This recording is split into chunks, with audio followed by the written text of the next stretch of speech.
everybody, and welcome to Never Seen It. My name is Trent. I'm sitting here with Betsy. Heyo! This is a podcast where we watch movies that we haven't seen yet, and today we are going to watch a movie that neither of us have seen yet, celebrating almost its 30th anniversary, I think next month, you said. Yeah, next month. Yeah. This came out in August 1994. And we chose to do the movie before we realized it was going to be August. But anyway, Natural Born Killers is the name of the movie, Betsy. This is a movie that I have heard a lot about, but I really know nothing about it. This is one of those strange movies that I've been aware of. Yeah. Probably since 1994. Totally. But I've never sat down to watch the damn thing. It's weird because it's attached to a lot of really big names.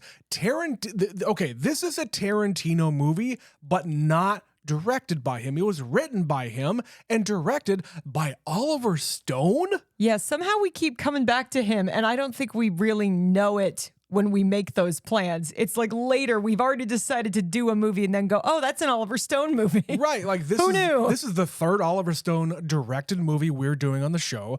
The other ones being Any Given Sunday and Wall Street, the original. And you know, Oliver Stone being kind of a kook in and of himself, I think maybe him and Woody Harrelson might go together, but I mean, it remains to be seen because, of course, we haven't seen the movie. Neither of us have. You know, this being a 30-year-old movie, we had to watch a trailer because I really know nothing. Yeah, I was 9 when this came out. You think I was paying attention to this movie? Not at all. But again, this is a movie that has just been in the lexicon of movies. I think there's a lot of people who really, really like it. It might even be at the top of a lot of people's lists. Well, this is kind of hand in hand with True Romance. We covered that last year. Yeah. And when Tarantino talks about these two movies, he basically, in his mind, had True Romance fleshed out, and then this was the second part of the story. Now, it didn't turn out that way. These are different characters, etc.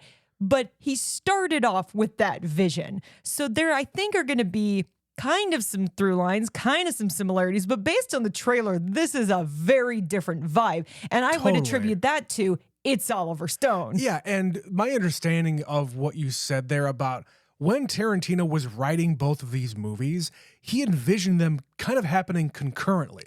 Like the events of these two couples are happening in real time, or at least in the same universe. I thought it was the same couple was the concept. Like this is a sequel in a lot of ways to True Romance. Who the hell knows? Point is, I don't really know for sure. No. So the people in this movie, I know Woody Harrelson is the main star. He's on the goddamn poster. Juliette Lewis is the woman, and I don't think we've ever done a Juliette Lewis movie. To my knowledge, the only Juliette Lewis movie I've ever seen is another Tarantino written movie, From Dusk Till Dawn. Which was about the same time that this came out. Exactly. Yeah, and until we watched the trailer, I couldn't have told you Robert Downey Jr. and Tommy Lee Jones were in this movie. Not at all. That was a surprise to me. Yeah. Just based on the trailer, it really seems like this is going to be a Bonnie and Clyde kind of a story, but this Bonnie and Clyde is famous. And it looks very stylized. No, Bonnie and Clyde were very, very famous. They used the media. Yeah, famous in the modern era. This is kind of one of those sensationalizing murderers, and people become fans. Like they get a fan base, but they're murderers. Yeah, it's kind of an anti-hero thing where I am going to admire the gangster or the, I don't know, whatever kind of Twitter term, or like the trolls of the internet. Something like that. But it seems like, again, based on that very short trailer that we watched, it felt kind of heavy-handed in the trailer. So I don't know what the actual vibe of the movie is going to be. Because that trailer we picked was more about Oliver Stone than the movie we were about to watch. I feel like in 94, Oliver Stone was definitely a bigger name. Oh, yeah. Than even Tarantino was. Well, definitely he was, because Tarantino had made Reservoir Dogs. Right. I would have to see what time of 1994 Pulp Fiction actually came out, though. In the very least, if this came out before Pulp Fiction, nobody knew who he was. Absolutely. If it came out after, people only barely knew who he was. Sure, and like hardly any of these people in the movie were household names at the time. So I'll be really curious to see who else is showing up in this movie. So that's all I got, Betsy. Anything else? I mean, I'm glad we're finally watching it, but I genuinely am going pretty blind into this one. All right, we're going to go and watch Natural Born Killers. We'll be right back.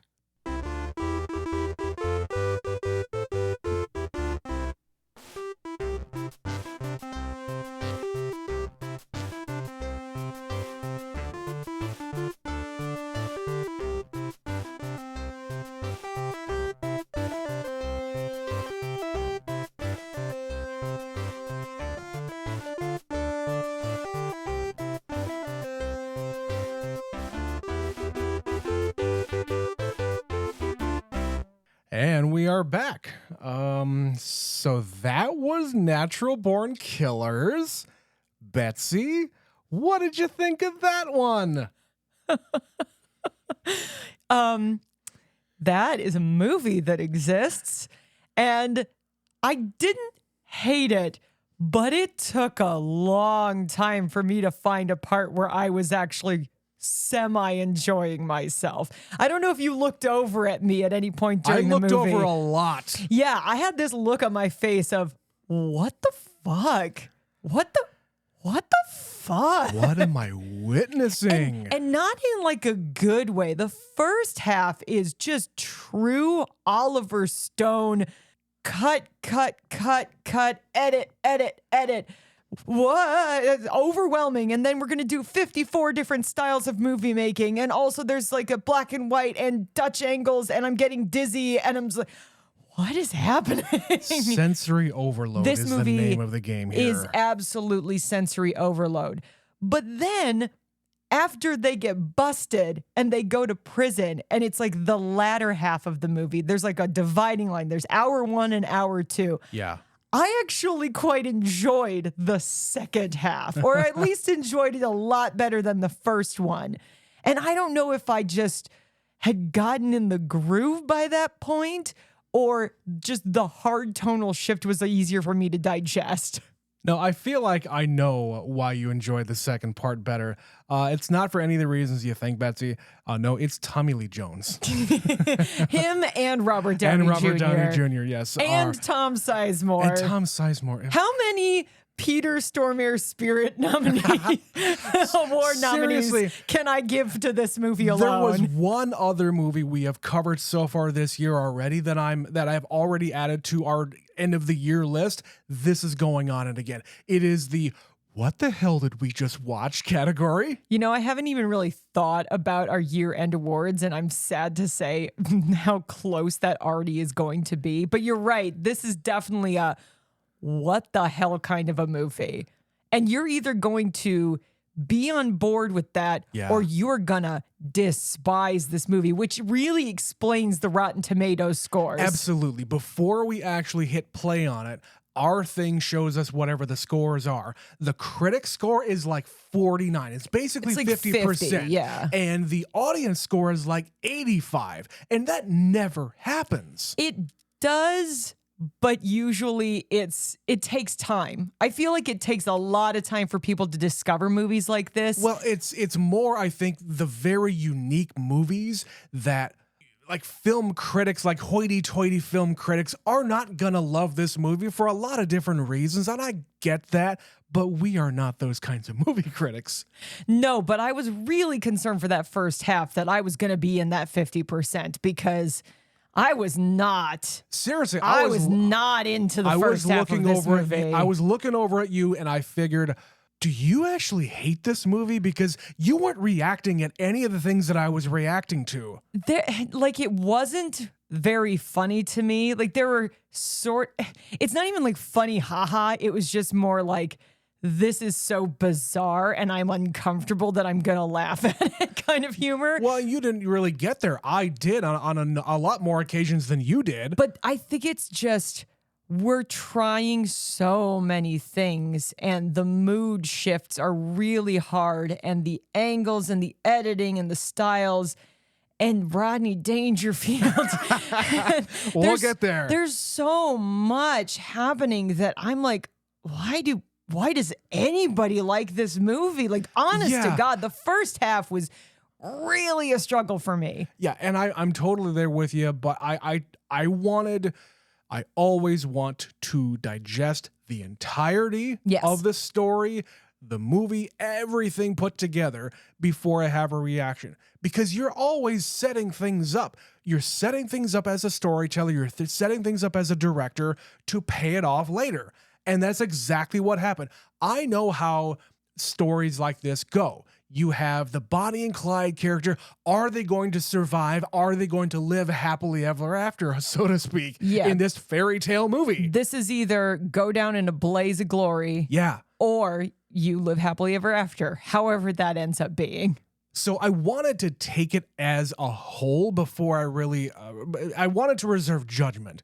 And sitting here right now, I think I love this movie. Seriously. You're going to go so far as to say you loved it. I think I love this movie because it is so absurd in its presentation. We're going to talk a lot about the presentation, but from the acting of the main characters to the ridiculous side characters to the commentary that Oliver Stone always needs to put in all of his movies, and just the fucking B-movie nature of it from head to toe.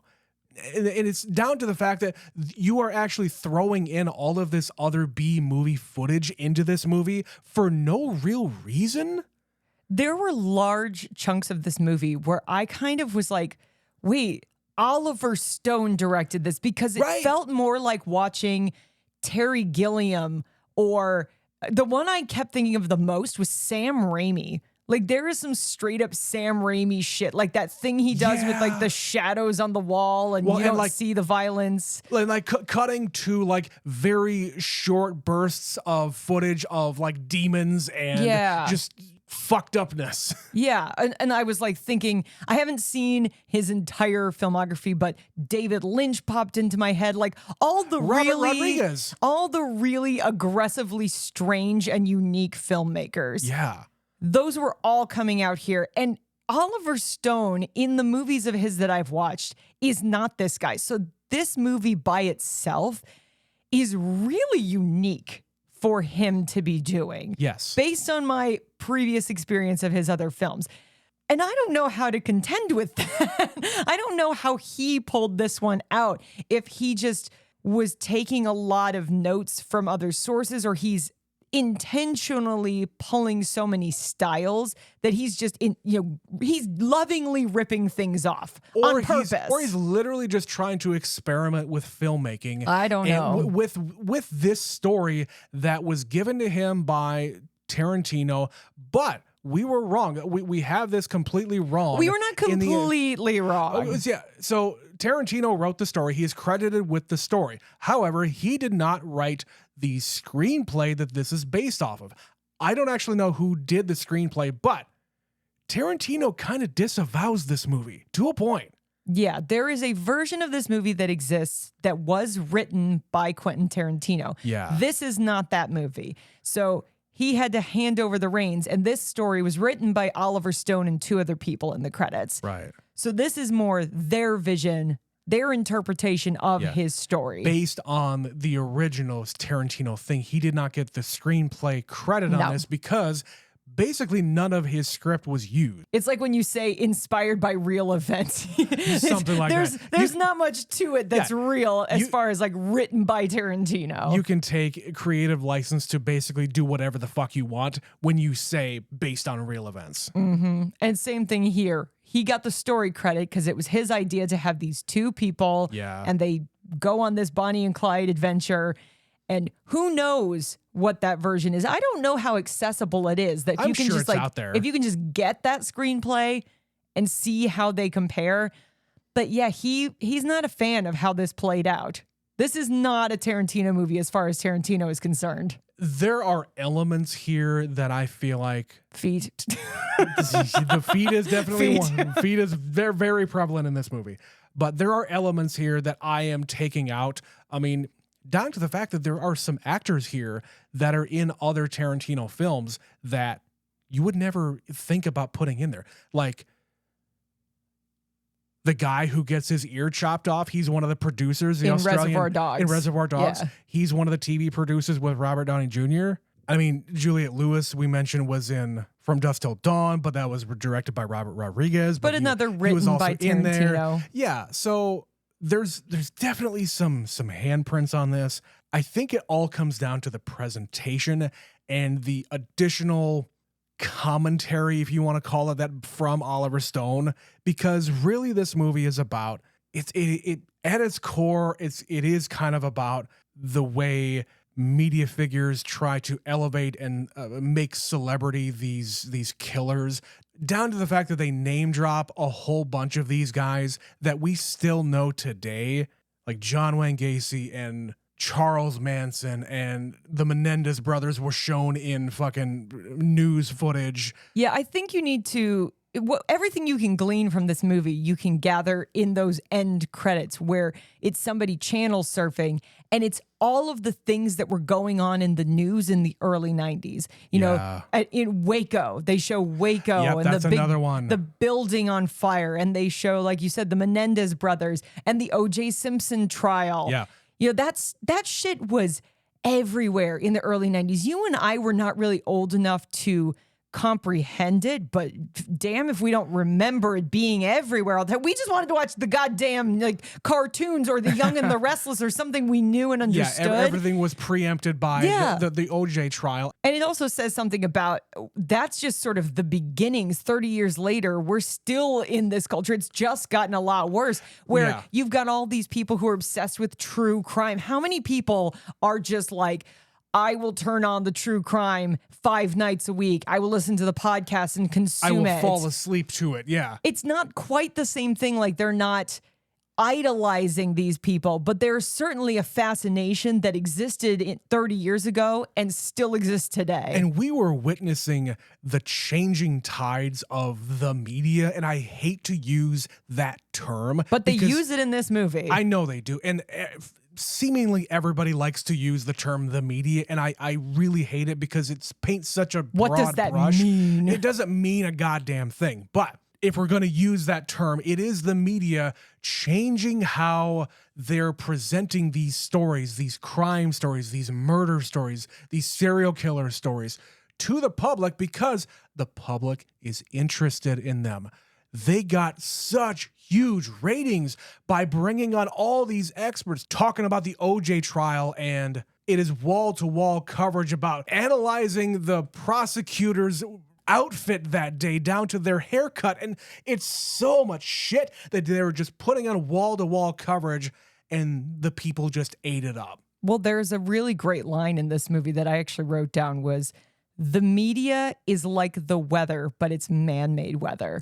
And that's a great way to put it, because it's ever changing. And you can choose whatever you want to cover. And you can cover this over here and this over there, depending on where you are and how the winds are blowing that day. And whatever traction you're getting on the ratings. Like you get analytics of every single second of the news. When did people turn the channel? When did people decide that whatever it is that you're covering that moment is not interesting? I'm turning the TV off now because I don't want to hear about this. Yeah, when did they lose interest? What was the thing that turned them off? And you as a media company, you as a television network, you want your eyeballs so that you can sell advertising. That's how you make money. You're not there to inform the public. No. You're there to make money. No, and the devil in that in that scenario is personified by Robert Downey Jr. in this movie. Totally. Where he is doing a show. It's a true crime show. And the first time they do a story about Mickey and Mallory, they're kind of small time. But then it's a year later, and now they're going to be like sent to a mental institution for the rest of their days. And he's never going to get an opportunity like this to talk to them ever again. And they make it a whole thing. It's a live special, and it's on Super Bowl Sunday. It's and right after the Super Bowl. it is absolutely by design to get as many eyeballs on this sensational story as possible. And I remember growing up in the 90s and seeing, the ads for whatever was going to be on 2020 or Dateline. Yeah. They pimped the shit out of the exclusive story, a one-on-one interview like you've never heard before. Barbara Walters is going to interview this celebrity and they're Yeah. going to confess their crimes or confess their love or whatever the fuck. Whatever it is. But in this movie, he truly just wants the ratings. He does not give a fuck about this guy. But even he, as things go down in the prison, gets so swept up in the madness around him that he just starts like shooting people. Yeah, the real devil comes out of Robert Downey Jr. Yeah, it is a wild turn. So there's a lot here about the media. There's a lot here about, these two individuals at the center of the movie had bad childhoods. Like they go into it enough to know that these people are fucked up. And they're lucky that they made it to adulthood, number one. Right. And it's not that big a leap for them to just become murderers, mass murderers. Why? Because it's who they are. It's who they choose to be at that moment. And I don't really know what he is trying to say with, yes, of course, everybody who is going through a terrible time like they are comes from something. People do not just snap. There's some kind of trigger. There's some kind of something there that, I mean, I'm not a psychologist, but I cannot imagine that anybody really that anybody really breaks bad like that on the whim of nothing.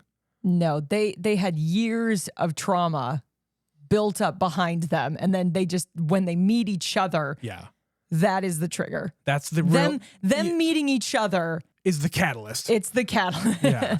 So let's kind of go back to the beginning here and cover some of these moments because I don't want to cover everything here because we will be here for weeks. There's just too much to cover. It is all visual and wow. Really, the word that you used earlier, wild, is really how I would describe this movie. Well, we talked about it when we watched Any Given Sunday. Like that, it should come with a seizure warning because there's so many edits in that. But this one is hot on its trail. This has over 3,000 edits, and it took for goddamn ever, I'm sure, to put it together. The IMDb trivia said it took 11 months. That doesn't surprise me. Edit together. It took less than 2 months to film. It took about a year to actually put it together. That is fucking insane. Why? And I understand that this is the final product here, and maybe this is what you're really going after, and you maybe fucking hate yourself, and you want to go through this again, because when did Any Given Sunday come out? 99, I think. 98, somewhere around there. Okay, so he did this movie, and then he did it again. Yeah. I mean, we have only ever watched a few Oliver Stone movies, so I just don't understand why he feels like he needs to have it be this frantic. And we should mention that what we watched was the director's cut. It's not wildly different. It's got a couple extra minutes in it. So not having seen the theatrical cut, I have no idea what the differences are. Something we just don't know that there's a difference. If we talk about something that wasn't in the original cut, that's why. Yeah. Anyway, so just introducing these characters, we have the incident in the diner at the very beginning of the movie, and it kind of tells you everything. It tells you that Woody Harrelson is on a hair trigger and Juliette Lewis is this, I don't even know what to call her. She's this flower child who loves music and dance and will beat the shit out of you if you cross her. She also has a trigger. Yeah.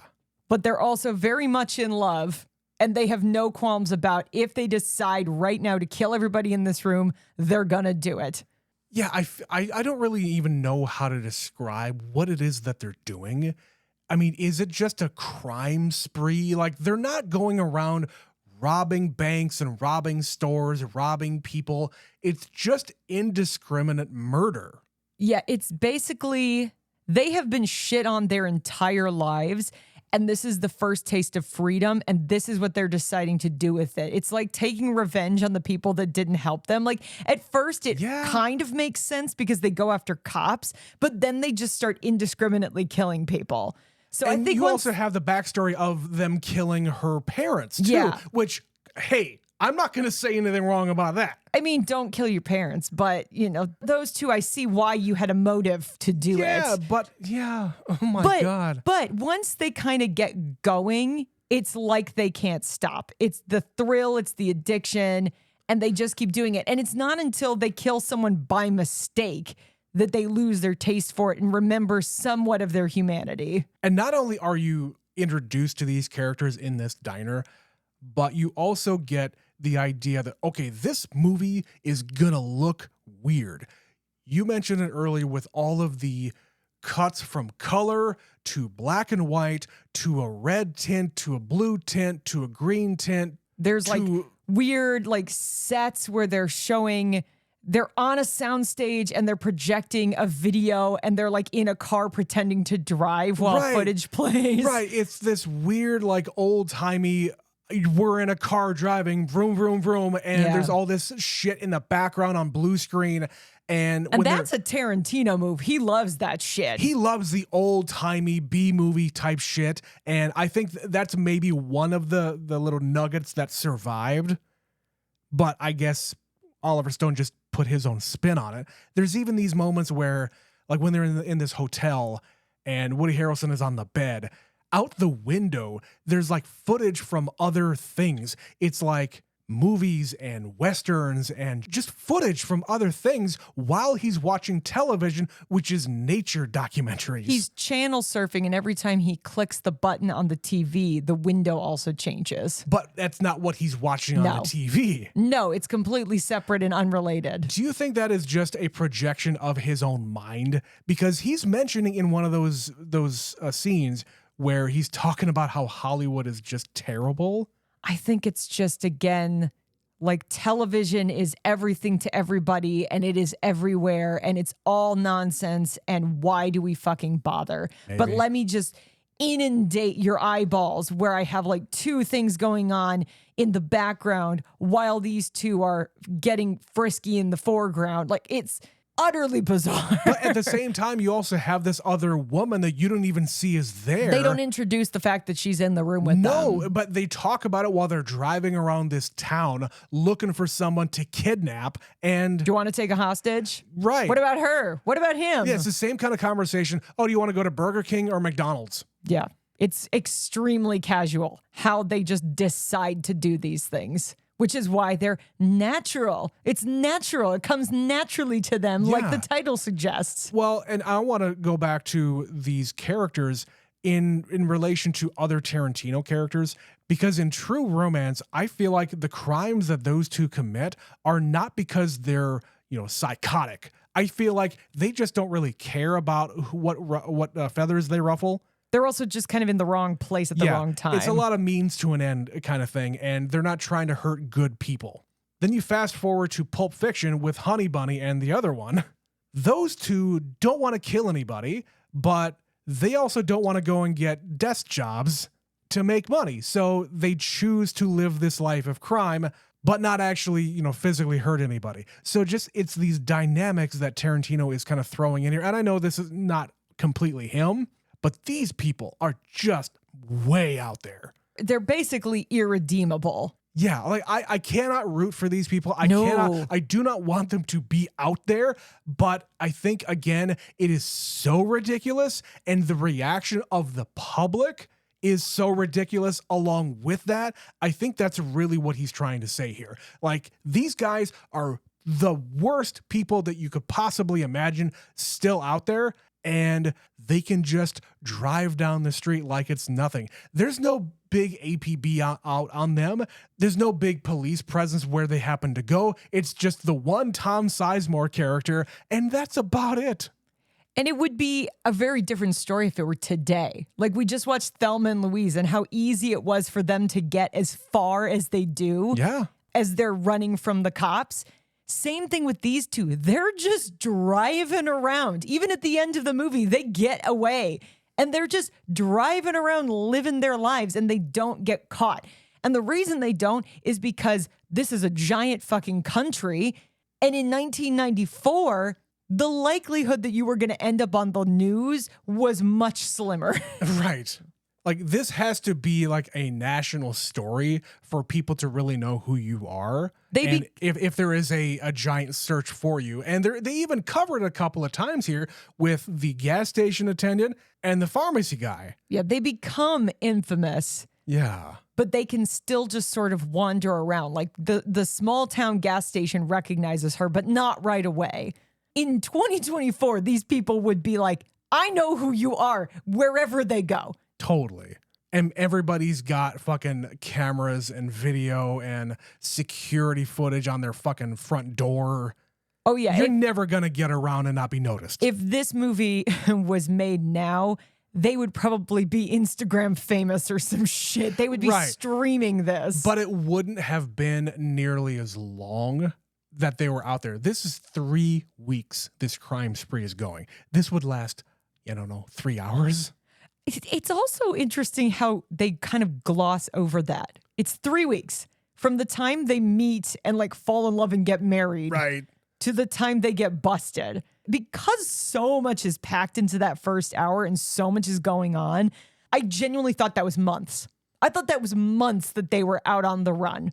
But realistically, I don't think that that's even possible.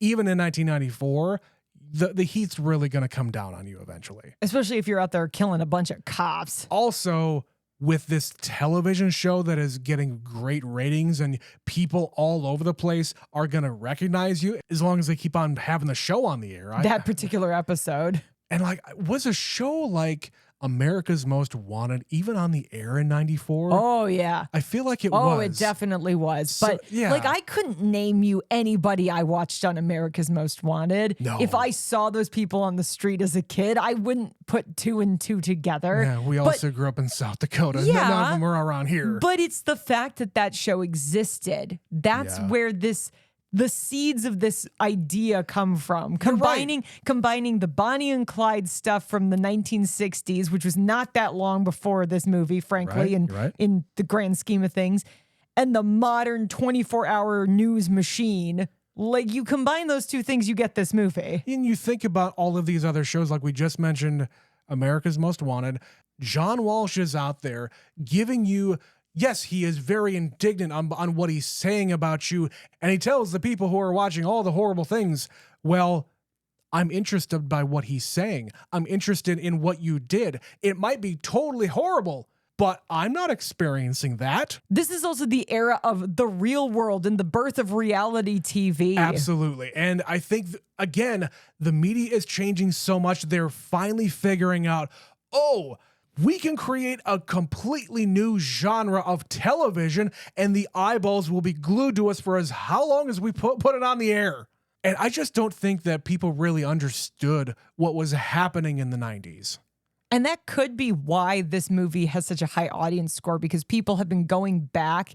And as we get further and further down this road of reality TV and everybody has a camera and 24-hour news and is just getting more and more immediate and intense, this movie speaks to people differently than it did in 1994. I totally agree. You know what? You could even make a movie like this today, have it be another couple who go on a crime spree. They have their phones. They fucking live stream the entire thing. You have other people filming them and they're live streaming the crimes as it happens. And I mean, the entirety of the story would probably, again, not take 3 weeks. It would probably take a day, maybe 3 days. But I give it 24 hours. I feel like you could absolutely make this movie now and have it be just as violent, have it be just as relevant to today, and it would still be successful. Except I don't even know if this movie was successful. That's the question mark I didn't look into, was that I have no idea. Did people respond to this, or have people found it in later years and it's become more relevant and they appreciate it more? I feel like it's probably both, because a movie like this the way they were marketing it was, this is Oliver Stone's new movie. Everybody's going to want to go and see the new Oliver Stone. His vision of the here and whatever now. The fuck it happens to be. So in 94 it was relevant, but I think even now it's even more relevant. Mm-hmm. But all right. Betsy and I are going to take a break. We are going to come back in just a little bit, but here's a word from our sponsor. Critics everywhere are raving about patreon.com/neverseenitpod. Superfan Stephanie says, all this for $5 a month? Incredible. Phineas Butterfield of the New England Journal of Medicine calls it available content. Betsy's grandma says, what's a podcast? Don't miss your chance to experience this phenomenon. Join today.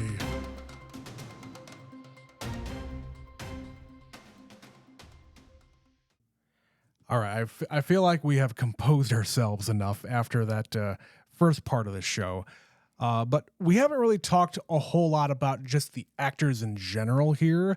I think we've covered the story and how it looks and how it sounds, and just the overall presentation is what it is, and it is fucking frantic. There's some really good acting here, and I want to talk about it. Woody Harrelson being the main actor here, what did you think about him? It's always still to this day interesting to look at where he was in his career, because he was the goofy guy from Cheers. Yeah.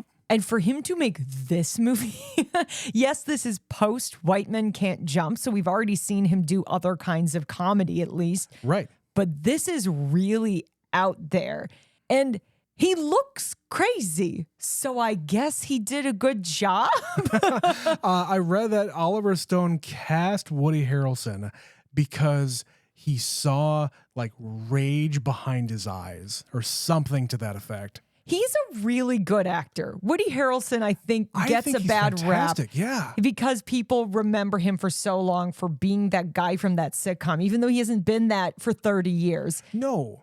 And he has had a really interesting creative career where he has done a lot of stuff you wouldn't expect him to do with that humble beginning.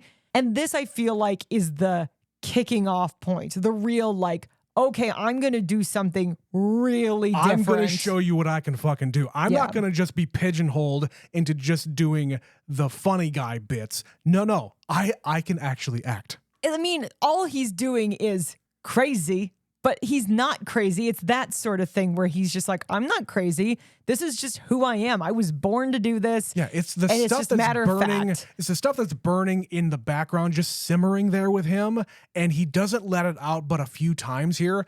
And it's really at the end of the movie when Robert Downey Jr. just kind of goes really crazy. Woody Harrelson is the guy saying, "Okay, calm down, crazy. Yeah, we got to do this because reasons. I need you here." But I agree. I think he's really great in this, and I think he and Juliette Lewis complement each other because she's very out there. She's very, I don't know, boisterous. Is that the word to use for her? She looks like somebody who would shiv you at any moment in this movie. Totally. It's that first scene in the diner where she's just kind of up there dancing, and this creepy guy comes up and dances with her. Uninvited. And, you know, she would be completely justified in, you know, kneeing him in the balls or something to get him off of her. But instead, she beats the ever-loving shit out of him, and it's a bloodbath. Yeah, because she was enjoying her dance. Like, genuinely, that's all it was. She just wanted to dance, and he interrupted that. And if you watch her body language in that sequence where he's really dancing big, she's still kind of dancing, but in a very, very tiny little bubble. Yeah, and this is also the hint of what's going to happen later when Tom Sizemore comes into the cell with her. Yeah, She knows how to turn it on. Oh, she does that many times in the movie with the gas station clerk too, where Yeah. she lets guys get really close and then she explodes every single time. And you are not expecting it, even though like you and I as the viewers are expecting her to do something a little wild. I was a little bit less expecting the gas station attendant to really get it. I thought she might have actually gone through with it, you know, have sex with the guy on top of the car because she's mad at Woody Harrelson. But really, in her nature, she would not allow that to go on, especially after he says that he recognizes her. I think that's why he died. That could be one of many reasons, but It's true. Needless to say, these two, they match their freak. Like as they're saying on the internet, As they say, people whose modern freak parlance. matches. These Yeah. two, they have matching freak. Like I don't like them, I think they're terrible people. I yeah. don't find myself watching this movie actually rooting for them. I think there's plenty of people who do. They're Yeah. missing the point. I also feel that's like the whole point of the movie is you should not worship these people. Yeah, I feel like these characters have existed in a lot of other movies and media, but not to this extreme. Like there are lost and broken people out there who find each other all the time, and they don't go out on killing sprees or just commit a whole bunch of crimes together. But because it is such a unique situation with both of them, they do fit, but they've just chosen to go down this one path. They've killed, and they're gonna kill a whole bunch of more people. What was the body count you counted in this movie, Betsy? Oh, I didn't count it. I could not possibly keep track. Yeah. With the speed with which at the end of the movie people are dropping dead. But the body count in this movie is 145. That's a lot of people. Yeah. And that's just the people who died. That's not all the people who get shot, who get beat up, who get, shivved in the kneecaps. There's a lot of people that go through some violent events. Yeah, and I feel like, is it the first one? I mean, the first one that he actually kills on screen in the timeline, it's Rodney Dangerfield.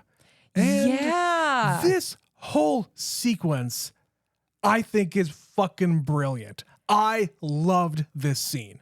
It's hard to digest because I get what they're doing. It is basically presenting the beginnings of their relationship through the lens of a sitcom and other styles of television. But this is particularly a sitcom where it's the, dad in his Hawaiian shirt. It's the and All in the mom Family, and the brother, Archie Bunker. and a laugh track. Yeah. But the dialogue is revolting. It's horrible. It is horrible. He is saying every nasty, monstrous thing that a father could say to his daughter.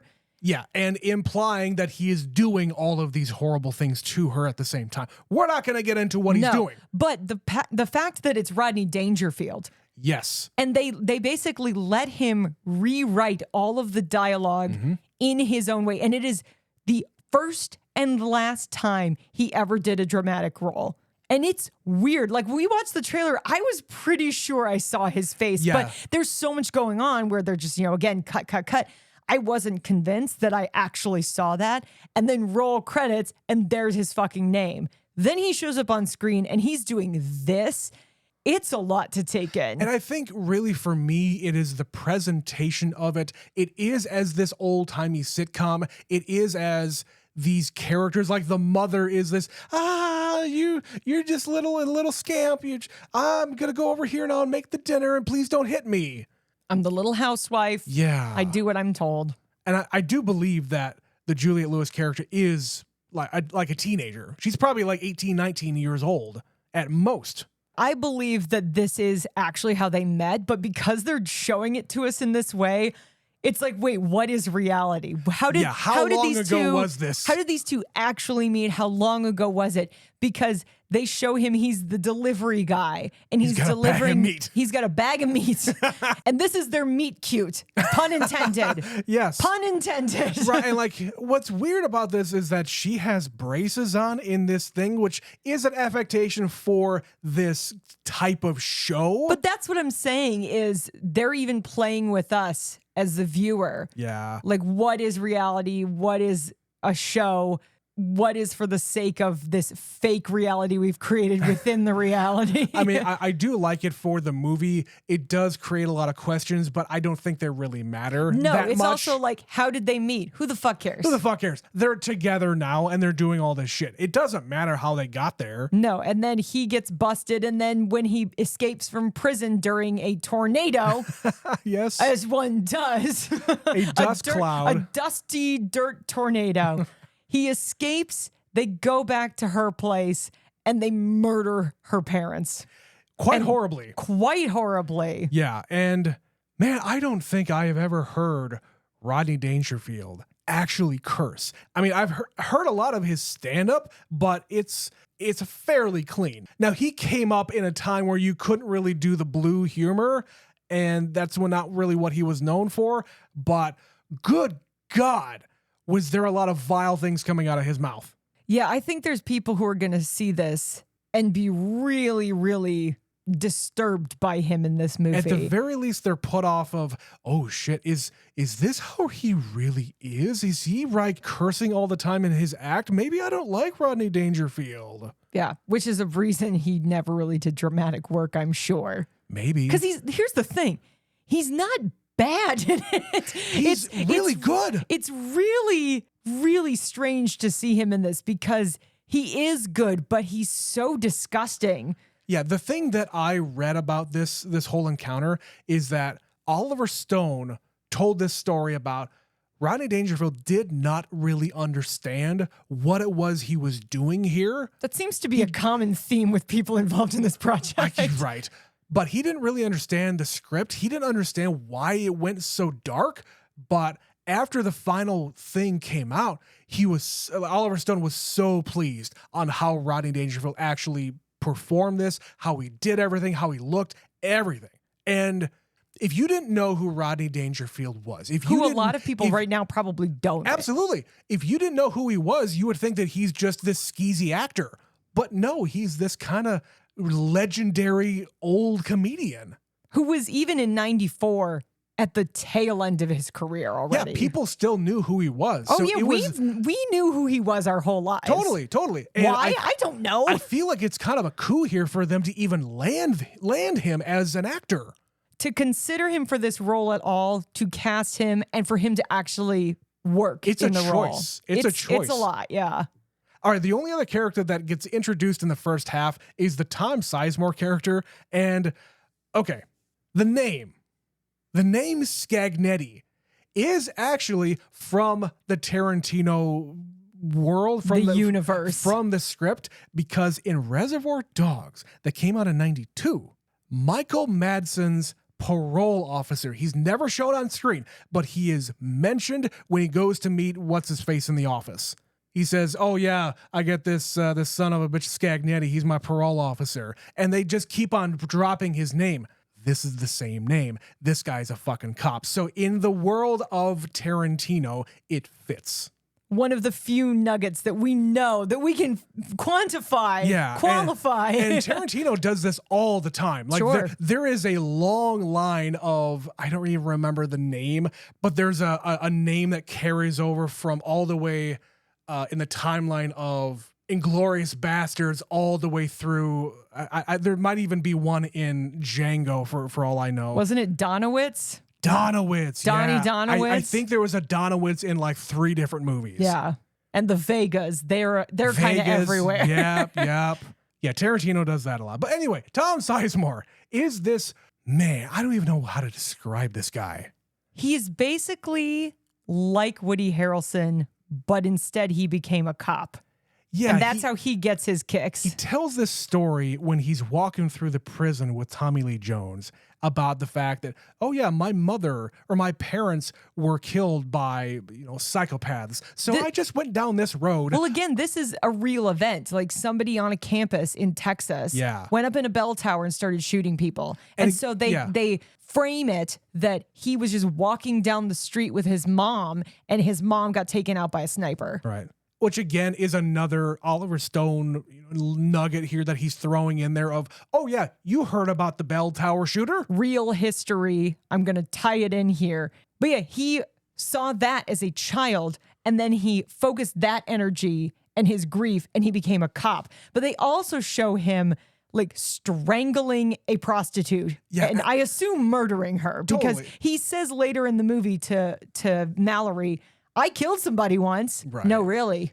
So he's just as nuts as they are, but he's bottling it up inside. I also feel like he is doing the weird thing of, I'm going to get in the mind of a psychopath. I'm actually going to become one so that I can understand them. Maybe. Or he's just fucking nuts. He's just kind of fucking nuts. Yeah. But one thing I did want to say about this is, I think, in the 3 years we've been doing this, the 5th or 6th time Tom Sizemore has just shown up in a movie. I never, not one time that we have watched a movie where he is in it, known he was going to be in it. And every time he shows me just a little bit more of him as an actor that I hadn't seen before. And this is now, like I said, like the 5th or 6th time. And I'm realizing I'm fucking devastated that he is dead. that I never appreciated his body of work while he was alive. Yeah. I had seen movies he was in before he passed away, but this is the most time I've really spent seeing the range. Like, I was used to kind of the Heat guy where he doesn't really do much. He's kind of quiet.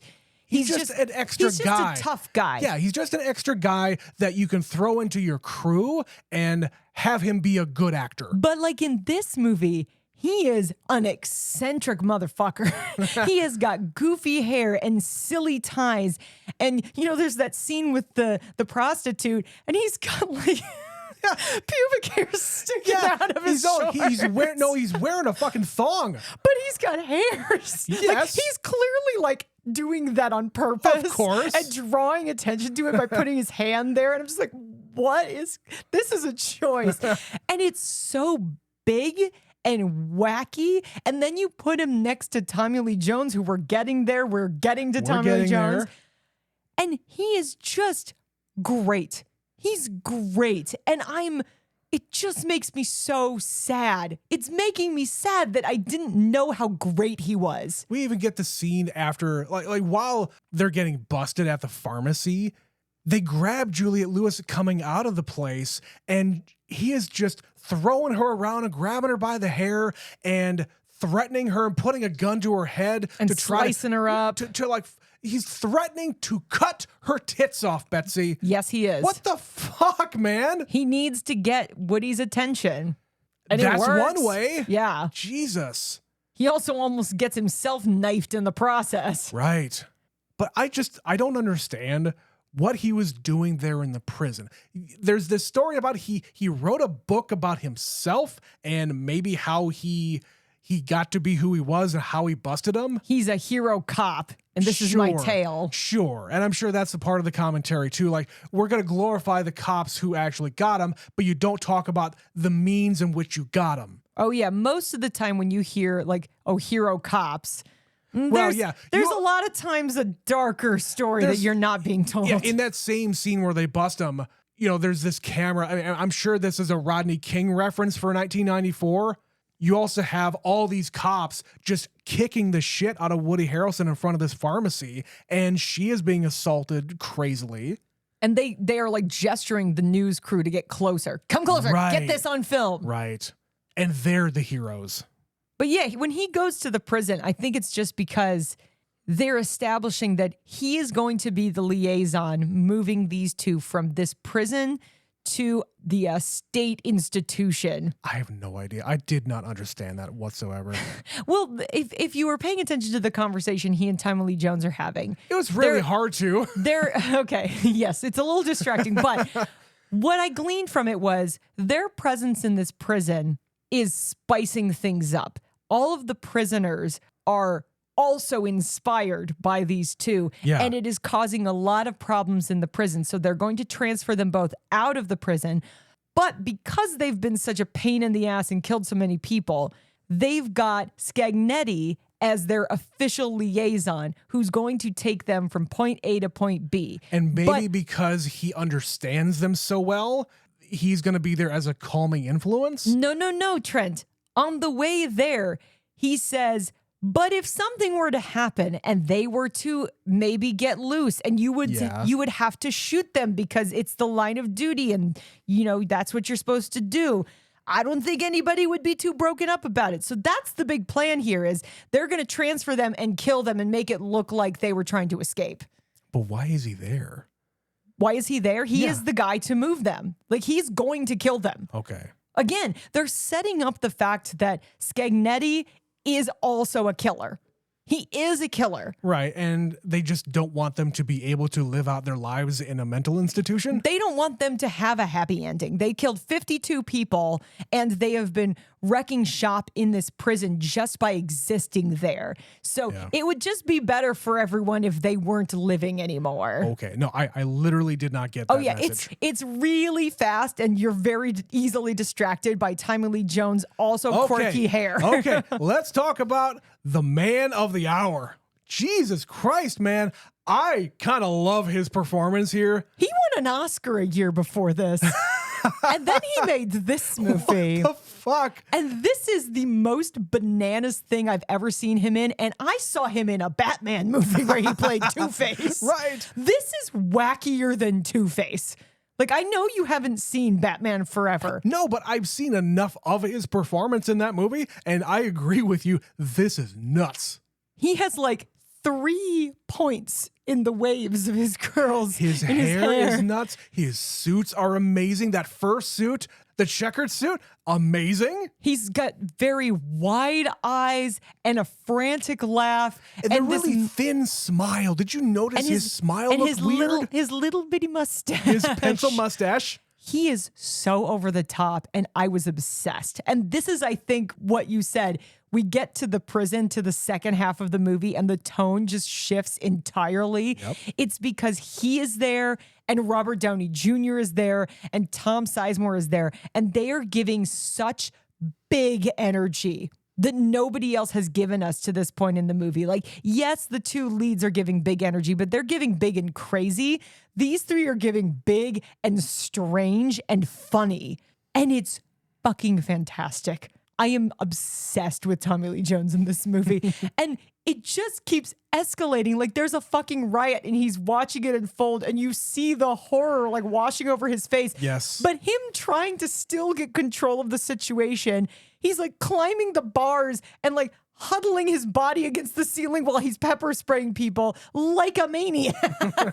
Like, what is this? And he's covered in paint and he's screaming and the whole thing. The fact that during that riot, like, shit is being thrown at him, like a thing of milk or some kind of liquid gets thrown on his face, and he just keeps on walking. He is completely nonplussed by what just happened to his face. And yeah, he does not react. That's perfect. It's perfect kind of energy for this character. And then he gets fucking decapitated. Yeah. Like, at the end, I was like, holy shit, that's his head on a spike. His head is on a spike. Oh boy. I said a little bit before about Robert Downey Jr., but it's the same thing where he starts big and then he just keeps getting bigger. He is a journalist and they're doing this one-on-one interview and he is pushing and pushing and pushing and he's getting bigger and going on a rant about Granada. Like, it doesn't make any fucking sense. But by the end, he is so on Woody Harrelson's side that as the riot is breaking out and Mickey makes a great move and he's going to escape. He like takes out all these cops. He's got a shotgun. He spares his life, but he says, grab a camera. And he's watching this unfold and he gets so swept up. Robert Downey Jr.'s character is so swept up in it that he feels alive. Yeah, he calls his wife, he calls his girlfriend and says, I'm no longer in love with you. I'm in love with myself, and I'm just going to live my life however I'm feeling right now for the rest of it. And if we haven't said it, he's doing this all in an Australian accent. What is going on here? The only thing I can think of, Betsy, is he is trying to do a Frost Nixon kind of interview here. And they literally called that out in this movie. Somebody Yes, says I something know. about this interview will be says it. bigger than the Nixon Frost interview. he says it. Oh my God. And it's perfect. And just to compare, yeah, David Frost is from Australia, is he not? I think he is British and Australian. There's like some crossover there. Yeah, you're right. Like at the time he had shows in both continents. It's weird. But there's a line he does in that accent where he's just like blood and carnage. And I'm just like, yes, the blood accent, and carnage. The accent kept on slipping in and out. I don't care. Oh, no. Listen, it was terrible. I didn't hear him slipping, but he was definitely doing this just over the top Australian. When he got loud, it really slipped. Doesn't matter. I fucking loved it. I don't care either. It was incredible. It's so insane. And he just, again, he's like getting shot in the hand, screaming about feeling alive, and he's covered in blood, and he's got his ear all fucked up, and his head is bandaged. And he just goes with it.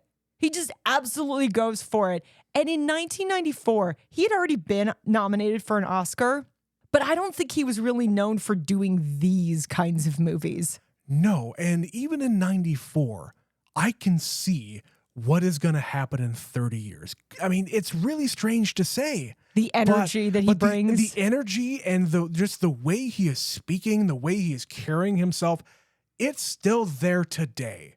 is it too late to get him in a Tarantino movie? Like, Tarantino was going to do one more here. He pulled the plug on that one. I don't know what his next movie is going to end up being, but could we just find a way to get Robert Downey Jr. in a proper one-on-one Tarantino movie? I don't know. I loved this. It's so insane. This is what I want for Robert Downey Jr., just to go off on a little bit of a tangent here. I want a kind of performance out of him that the Coens got out of George Clooney in Oh Brother, Where Art Thou? Yeah. That's what I want. He's a because goofy asshole. George Clooney is a funny motherfucker if you give him a chance. And same with Robert Downey Jr. Yeah. So that's really what I want. Yeah. But I think the reason these performances are all so big, to bring it back to this movie, is these three guys are all displaying the same kind of energy as the two, quote, natural born killers. The difference They said is the name of the movie in the movie. they did. The difference, though, is these three guys are keeping it tight. They're keeping it inside. They're keeping it locked down. But in the few moments that they start letting it out, Yeah. they go full bore. Meanwhile, the two characters at the lead, they're being depicted as they're insane. No, they're not insane. They're No. just living their existence. They're choosing these murders. They're choosing, like, he makes a distinction while he's being interviewed here of serial killer. A serial killer is somebody who actually has a plan. He has a method. He has a method of doing whatever it is. No, they're mass murderers. There's a difference. And I agree with that. He's not crazy. He is just choosing to not care. And to not live in the societal norms. Yeah. So yeah, that's Natural Born Killers. Betsy, was there anything else you wanted to mention here? I really enjoyed the needle drops in this movie. The music is really interesting. There's Music's some pretty good. choices. Yeah. There was something in the IMDb trivia about Trent Reznor. Did he actually have something to do with this movie? I don't know. Or is he just somewhat inspired by it? Seems like the kind of thing that he would like. I don't know. Either way, I thought the soundtrack, the actual songs that they use, there's a lot of interesting stuff in here. Oliver Stone tends to do a lot of good music in his movies. I don't know what it is about him. I mean, part of it, I'm sure, is he has a massive budget, so he can afford it. That too, and I think he came up in the 60s, so he has an appreciation for that kind of music. I don't know. But there's also some like very iconic 90s sounds in this movie as well. Oh, yeah. Yeah. But Betsy, I don't have anything else to say. Like I said, I definitely want to revisit this movie eventually. I don't know when or how or in what mind state that I need to be in order to watch it. But right now I'm feeling pretty good about this one. I know that it's probably one of the more divisive movies we have covered here. And I'll be honest, I was very surprised. I did not expect it to go this fucking crazy. Based on the first half, I'm pleasantly surprised how I feel by the end of the movie, because I had my doubts there. Yeah, like I I had said, serious doubts I was going to feel good about this movie by the end. they had to set everything up so they can knock it all down. So yeah, I'm very much impressed by this movie. Okay. That is going to be the end of Natural Born Killers. If you would like to tell us what you thought about this movie in 1994 context, or if you've seen it recently, email us neverseenitpod@gmail.com. We received one such email from our superfan, Miss Stephanie, about a very, very unrelated movie called Girl Interrupted. At least it's from the 90s. It's people who are crazy. Going through a crisis. But going through a crisis. They're crazy, but only by the perceptions of those outside of themselves. That's right. They They're not themselves are not crazy. Everybody else is crazy. Exactly. All right. Girl Interrupted. My parents rented this and we watched it as a family. What? Kind of weird. Yeah. I would not watch that with my Yeah. family. No. No. But you're younger than us in 1999, early 2000s. Maybe your family didn't really know better. I honestly do not know. But anyway, She says, so I remember being impressed with the acting and being affected by Brittany Murphy's performance as well as Angelina Jolie's performance. I have not seen it in ages, but I can totally see the comparison to One Flew Over the Cuckoo's Nest. Yeah, there's a lot of things that we compare between these two movies. You can't help yourself. Yeah, I just couldn't help myself. I did the majority of that. Stephanie says, we have been on vacation, so the only two new movies we have seen are Inside Out 2 and the new Garfield movie. Both were decent. When you have children, that's the kind of stuff you tend to prioritize. So I've been hearing Inside Out 2 is quite good. I've also heard the Garfield movie is a betrayal of everything that Garfield is and stands for. Well, even our friend Mitch from Saskatoon also took his kids to those movies as well, and similar sentiment from him. But of course, we don't really watch a whole lot of kids' movies because we don't have kids and we don't go out of our way to see such things. We did cover Inside Out 1 for the show years ago. Because we hadn't liked seen it until 2-3 years ago. It's true, but I remember liking it, and I think eventually we'll watch 2. But maybe we should watch the first one again before we watch the second one. We will. I think we'll eventually see that, but probably not till next year. Anyway. Thank you, Stephanie, for sending that email. If you would like to be like Stephanie and become a super fan yourself, email us at neverseenitpod@gmail.com. Of course, we're on all of the social media platforms, Facebook, Instagram, Twitter, Blue Sky, and however else you want to send us your burning missives. But of course, Betsy, that is not the only way that you can contact us or interact with us or make us happy. The best way, of course, is to go to patreon.com/neverseenitpod if you would like to, hear more of our content. Support the show and have a good fun time with us. We have 4 other shows over there, and maybe I should stop saying 4 because we're kind of creating a couple of more semi-regular shows over there as well, where Betsy and I are just having conversations about whatever. If you want to know more about us as people, not in the context of film. Not film, not TV, not anything, but us, our lives. And yeah, it's a little cathartic to be able to talk to you fine folks out there. So we welcome you over to patreon.com/neverseenitpod. But before we let you go, we got one more thing to announce, and it's what we're going to be doing next week. Betsy, what are we doing?